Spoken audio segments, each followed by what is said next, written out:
The shrine seller. This is what greed can curse in the life of a man.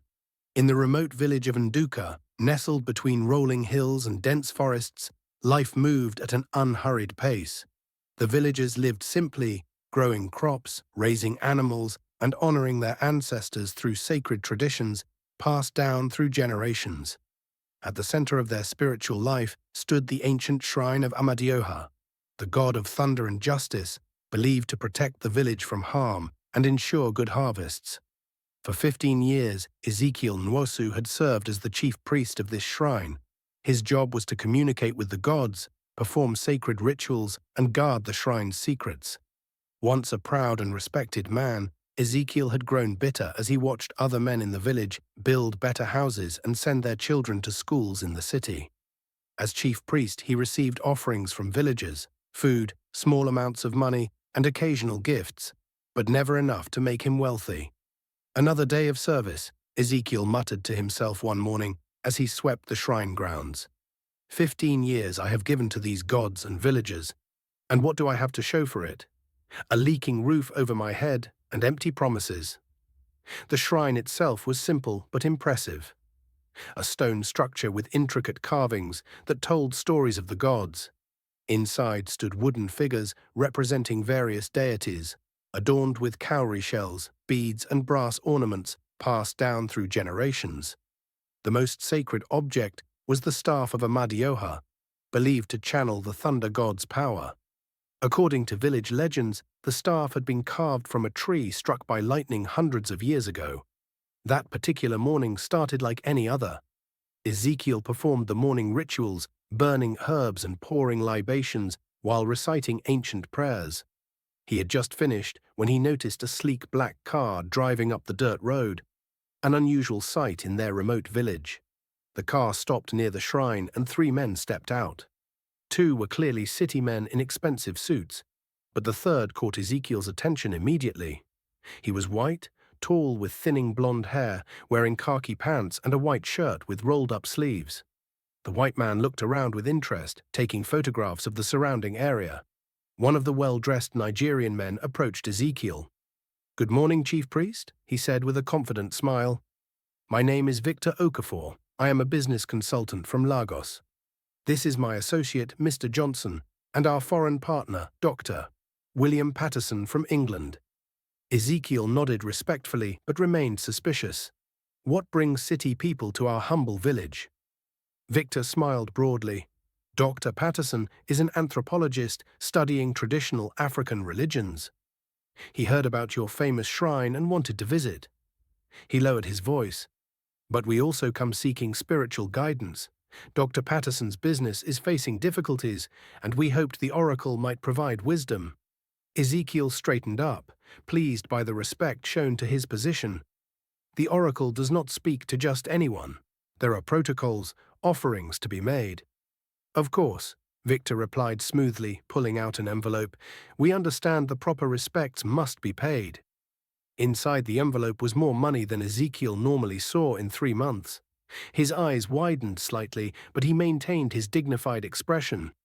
"I will consult the oracle," he said, pocketing the money. "Return tomorrow morning." After the men left, Ezekiel performed the divination ritual, casting sacred kola nuts and interpreting their patterns.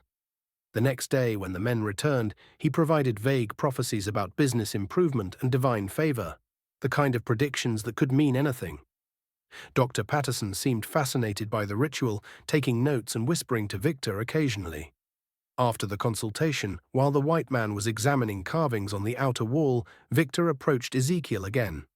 "Chief Priest, may I speak with you privately?" They walked to a secluded area behind the shrine. "I couldn't help but notice," Victor began, "that a man of your importance lives quite humbly. The house I saw you emerge from this morning seems inadequate for someone who speaks with gods." Ezekiel's face darkened. "The village provides what they can." "And is it enough?" Victor asked pointedly. "Do you have a car? Have your children received proper education?" Each question struck like a knife.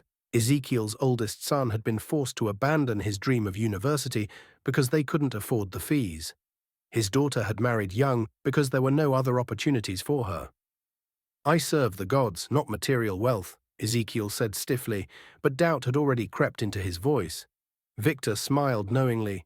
What if I told you that you could have both? Dr. Patterson isn't just an anthropologist. He represents a consortium of museums and private collectors. They pay handsomely for authentic African artifacts, especially those with spiritual significance. Ezekiel stepped back, shocked. You want me to sell items from the shrine? Impossible. These are sacred objects belonging to the village. Victor shrugged. Sacred to whom? To villagers who let you live in poverty while you guard their treasures? To gods who have given you nothing but responsibility? He leaned closer. Dr. Patterson is prepared to pay 20 million naira for the collection. Think about it. A new house, a car, education for your grandchildren. The shrine has stood for generations. I cannot. You don't have to decide now, Victor interrupted, handing him a business card. Think about it. We'll be staying at the royal guest house in the nearby town for 3 days. After they left, Ezekiel couldn't focus on his duties. 20 million naira was more money than he would see in his lifetime as chief priest. That night, he lay awake, torn between duty and desire. The next morning, Victor returned alone. Have you considered our offer? He asked. What you ask is impossible, Ezekiel replied, but his voice lacked conviction. Victor nodded understandingly. I respect your position, but let me ask you something. Who benefits from these treasures being hidden away in this remote shrine? In a museum, thousands could learn about your culture. Dr. Patterson has connections with the best museums in Europe. The artifacts protect our village, Ezekiel argued weakly. Victor laughed softly. Do they? Look around. Are the people prosperous? Has divine protection fixed the broken bridge I crossed to get here? Has it brought a hospital to treat the sick children I saw? Each word eroded Ezekiel's resolve. That evening he called Victor. 3 days later, under cover of darkness, Dr. Patterson's team came with crates and carefully packed the shrine's treasures, including the sacred staff of Amadioha. Ezekiel watched, heart pounding, as generations of history were loaded into their vehicle. Dr. Patterson handed him an envelope. Here's a check of 5 million naira as down payment. Once we authenticate and catalogue everything, you'll receive the remaining 15 million. Should take about a month. With that, they drove away, leaving Ezekiel standing alone with more money than he'd ever held, but considerably less than promised. The next morning, Ezekiel performed the rituals with substitute items, hoping no one would notice the difference. For several weeks, he maintained this deception, inventing excuses for why certain sacred objects couldn't be seen. He kept waiting for the remaining payment, but his calls to Victor's number went unanswered. 6 months passed. Ezekiel had spent much of the initial payment renovating his house and buying new clothes. He had even purchased a used motorcycle. Villagers had noticed his sudden relative prosperity, but assumed he had received a large gift from a grateful petitioner. Then strange things began happening in the village. The usually reliable stream flooded unexpectedly, sweeping away children. Crops wilted despite adequate rainfall. A hunter was bitten by a snake of a species never before seen in their forests.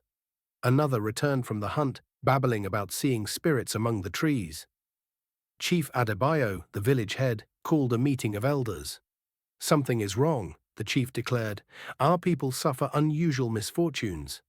Ezekiel, what do the gods say? Why have they turned away from us? Put on the spot, Ezekiel improvised. The gods are displeased. They demand sacrifice, a great sacrifice to restore balance. The village pooled their resources, purchasing many goats, chickens, and valuable items to sacrifice. Ezekiel performed an elaborate ceremony at the shrine, praying loudly and dramatically, while inwardly trembling with guilt. The sacrifices made no difference. Problems continued and worsened. Mysterious illnesses spread through the village. Hunters returned with tales of ghostly figures wandering the forest. Children woke screaming from nightmares about angry spirits. Meanwhile, in Lagos, Victor Okafor was enjoying his newfound wealth. Dr. Patterson had paid him handsomely for arranging the acquisition of the artifacts, which had been quickly shipped abroad and sold to private collectors for many times what the village priest had received.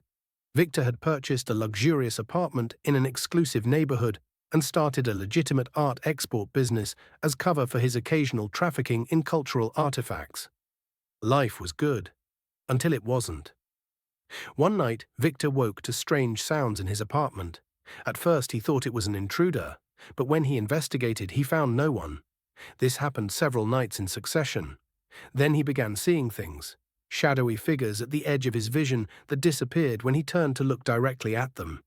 His business associates noticed his deteriorating condition. "You look terrible," one commented. "Are you ill?" "I'm not sleeping well," Victor admitted. "There are noises in my apartment." The disturbances escalated. Objects moved when he wasn't looking. He would wake to find tribal patterns drawn in ash on his floors, despite all doors and windows being locked. One morning, he found his living room furniture rearranged to resemble the layout of the shrine he had helped plunder. Terrified, Victor sold his apartment at a loss and moved to Abuja, hoping to escape whatever was happening. For 2 weeks, everything was normal. Then one night, he woke to the sound of distant thunder, though the sky was clear. On his bedroom wall, illuminated by moonlight, was the distinct shadow of the staff of Amadioha, a staff that was now thousands of miles away in a collector's home. Victor fled again, this time to Port Harcourt. The phenomena followed. In desperation, he tracked down Dr. Patterson in London. "Something is following me," Victor explained frantically over the phone. "It started after we took those items from the village shrine." "Superstitious nonsense," Dr. Patterson dismissed. "Perhaps your conscience is troubling you." "This is not guilt. Something is in my house at night. I hear voices speaking in the village dialect." "I suggest a good psychiatrist," Dr. Patterson said coldly before hanging up. Soon after, Victor received news that Dr. Patterson had died suddenly, struck by lightning on a clear day while golfing. Overcome with terror, Victor realized he had only one option. He had to return to the village and somehow make amends. When he arrived in Nduka village after more than 2 years, he found it had changed. Gardens were overgrown, houses dilapidated. The villagers moved about listlessly, as if carrying invisible burdens. Victor learned that Chief Priest Ezekiel had died 3 months earlier. Some said from illness, others whispered of suicide. The shrine stood abandoned, its power believed lost. That evening, driven by mounting terror and guilt, Victor staggered to the village square. His clothes were torn, his eyes wild.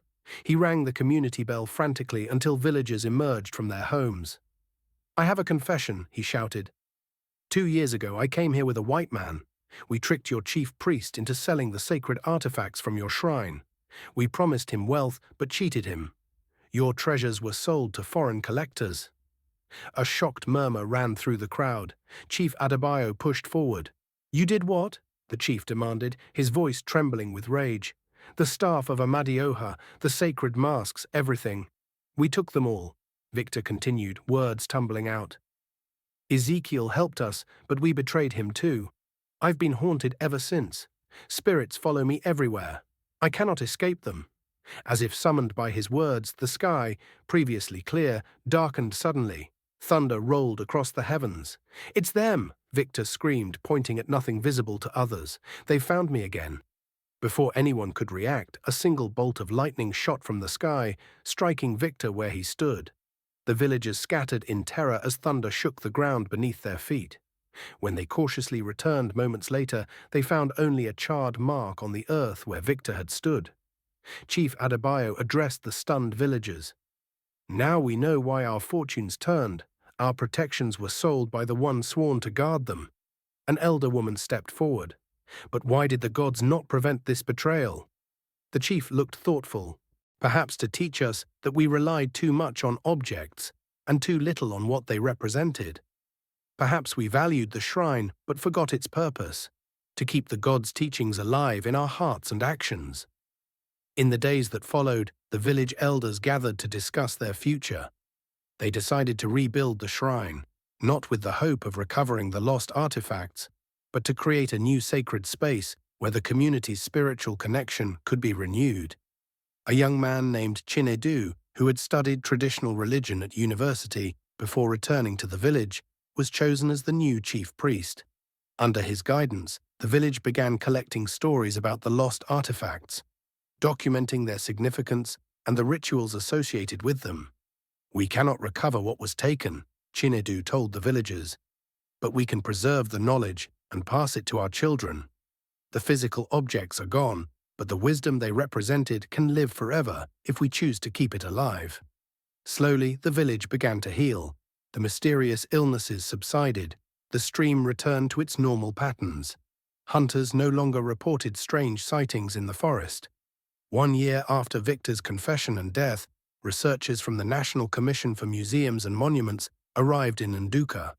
They had been tracking stolen artifacts and had traced some of the shrine's treasures. "We cannot recover everything," the lead researcher explained. "Many pieces have disappeared into private collections. But we've located the staff of Amadioha and 3 of the masks. The foreign authorities are cooperating to have them returned." This news brought cautious celebration to the village. When the recovered items finally returned months later, they were welcomed with both joy and solemn reflection. Rather than simply restoring them to their former places, the villagers decided to create a small museum beside the rebuilt shrine. "These objects are part of our heritage," Chief Adebayo explained during the ceremony. "But we nearly lost them because too few understood their true value. In this museum, everyone, our children, visitors, even researchers, can learn about their significance while respecting their sacred nature." As for the house Ezekiel had built with his blood money, the village converted it into a school building where, among other subjects, children learned about their cultural heritage and the importance of protecting it. Years later, Nduka became known not as a village that lost its treasures, but as a community that had found something more valuable: a deeper understanding of their cultural identity and the determination to preserve it for future generations. An old woman who had witnessed everything often told visitors, "Our shrine was built of wood and stone, but our true strength comes from remembering who we are and where we came from. No one can steal that unless we ourselves forget." And in the rebuilt shrine, beneath where the recovered staff of Amadioha now stood, a simple plaque told the story of betrayal, loss, and renewal, a warning and a lesson for generations to come. "The gods do not dwell in objects," the plaque read, "but in truth, justice, and the hearts of those who honor them through right actions. What was broken by greed is healed by wisdom." Thanks for watching. Please be content with what you have, and don't let greed take advantage of you. Be courageous and have focus. One day God will visit you. This is the end of the story. Thanks for watching. Please subscribe to this channel for more content like this. Make sure you drop your comment and share your thoughts with us.